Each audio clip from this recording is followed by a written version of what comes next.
అంతా బాగున్నప్పుడు ముఖం మీద చిరునవ్వు ఉండడం ఎవరికైనా సాధ్యమే. క్రైస్తవుడికి ఏముంది గొప్పతనం?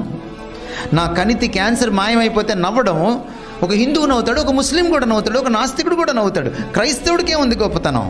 కానీ లోపల ఏమీ మాయమవ్వకుండానే జబ్బు అలాగే పెట్టుకుని సఫర్ అవుతూ కూడా బయటికి నవ్వగలిగానంటే అది ఒక క్రైస్తవుడికి అర్థం ఉంటుంది. I have got 25 years. ఈరోజు నేను సిల్వర్ జూబ్లీ చేసుకున్నాను. నాకు kidney problem, silver Jubilee year ఇది. నాకు పెళ్లి కాలేదు కాబట్టి 25th anniversary నాకు లేదు. ఇదే నా 25th anniversary. It started in 1992, my problem with kidney. నేను దాని దేవుడిని అడిగాను, నువ్వు నా కోసం చచ్చిపోయావు, నిన్నేం అడగలేను, తీసేయమని కూడా నేను అడగలేను. నీకు ఇష్టమైతే తీసేయలేకపోతే ఉంచే, బట్ నీ కృప నీవు నాకు చాలు.